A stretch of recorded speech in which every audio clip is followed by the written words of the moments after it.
तो राधे राधे दोस्तों, जानते हैं कि गंगा दशहरा पर गरीबों को कौन कौन सी चीज़ें दान करनी चाहिए। और आप यदि इन 5 चीज़ों का दान करते हैं तो आप गंगा दशहरा पर महापुण्य कमा सकते हैं। गंगा दशहरा का पर्व ज्येष्ठ मास के शुक्ल पक्ष की 10वीं तिथि को मनाया जाता है। पौराणिक मान्यताओं के अनुसार इस दिन माँ गंगा धरती पर अवतरित हुई थीं। धार्मिक मान्यता है कि इस दिन गंगा स्नान, दान और जप तप करने से पापों से मुक्ति मिलती है और व्यक्ति को मोक्ष की प्राप्ति होती है। यदि आप इस पावन अवसर पर गरीबों और ज़रूरतमंदों को रोजाना की ज़रूरत से जुड़ी कुछ विशेष चीज़ों का दान करते हैं तो आपको 10 पापों से छुटकारा मिलता है और महापुण्य की प्राप्ति हो सकती है।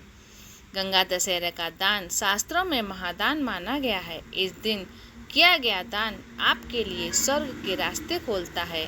तो जानते हैं कि गंगा दशहरा पर किन चीज़ों का दान करने से क्या लाभ होता है।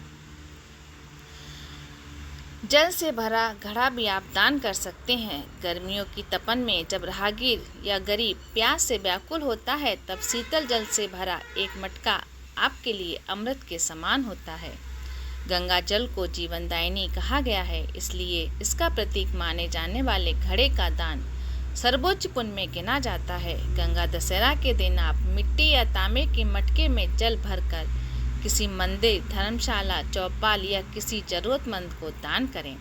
साथ में तुलसी का पत्ता, इलायची या मिश्री डालकर शीतल जल को और पवित्र बना सकते हैं। यह दान आपकी आयु, संतति, धन और पुण्य में वृद्धि करता है। दूसरा है सफ़ेद वस्त्रों का दान। गंगा मैया को श्वेत वस्त्रों से चित्रित किया जाता है क्योंकि ये पवित्रता, शांति और करुणा की देवी हैं। गंगा दशहरा पर सफ़ेद वस्त्रों का दान करने से व्यक्ति के जीवन में सकारात्मक ऊर्जा, मानसिक शांति और आत्मिक संतुलन आता है।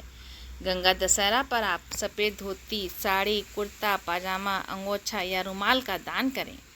विशेष रूप से यह दान ब्राह्मणों, साधुओं, वृद्धजनों, जरूरतमंदों या अनाथों को करना चाहिए। यह दान कर्मों की शुद्धि, प्रतिदोष निवारण और परिवार में शांति हेतु अत्यंत प्रभावी माना गया है। इसको करने से आपको महापुण्य की प्राप्ति होती है। तीसरा है कि शरबत, मौसमी फल और खांड का दान करना। गर्मियों में शरीर की गर्मी को शांत करने वाले पदार्थ जैसे बेल का शरबत, नींबू पानी, ठंडाई, खरबूजा, तरबूज, आम और खांड आदि का दान करने से न केवल तन को राहत मिलती है बल्कि ये मन को भी प्रसन्न और संतुलन देता है। गंगा दशहरा के अवसर पर आप राहगीरों या मजदूरों के लिए शरबत बनाकर वितरण कर सकते हैं। मौसमी फलों के पैकेट बनाकर अनाथालय, वृद्धाश्रम या गरीब बस्तियों में दान कर सकते हैं। खांड और मिश्री का दान शुगर रोग निवारण और पारिवारिक आनंद में वृद्धि करता है। ये दान शरीर की अग्नि को शांत करता है और क्रोध, चिंता व असंतोष को दूर करता है। छाता, चप्पल और तौलिए का दान। गंगा दशहरा के पावन मौके पर गर्मी से बचाव करने वाली चीज़ों का दान करने से आपको बहुत शुभ फलों की प्राप्ति होती है। गर्मियों में लू, धूप और तपन से बचाव के लिए छाता, चप्पल और तौलिया अत्यंत आवश्यक हैं, जो कई गरीब की पहुंच से बाहर होती हैं। तो इन वस्तुओं का दान करके आप उनकी ज़रूरतों को पूरा कर सकते हैं और ईश्वर का आशीर्वाद पा सकते हैं। ये दान आपको दुर्घटनाओं से बचाता है, जीवन की कठिनाइयों में रक्षा करता है और धर्म की रक्षा के मार्ग पर ले जाता है। तौलिया शरीर की शुद्धि और गरिमा का प्रतीक है। इसका दान स्वास्थ्य और स्वाभिमान को बढ़ाता है।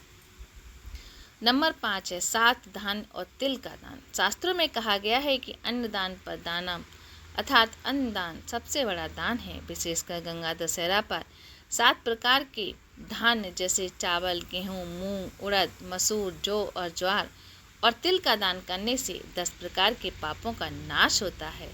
यह दान गरीबों, ब्राह्मणों, विधवाओं और भूखे बच्चों को कराना सर्वोत्तम होता है। इस दान से जीवन में अन्न, धन, आरोग्य और संतोष होता है।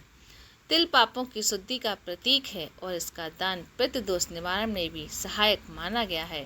तो दोस्तों, ये थे गंगा दशहरा पर 5 चीज़ों का दान करने से आपको 10 पापों से मुक्ति मिल सकती है। तो गंगा दशहरा पर आप ये सभी दान करके अपने जीवन को सफल बनाएं और मोक्ष की प्राप्ति करें। राधे राधे।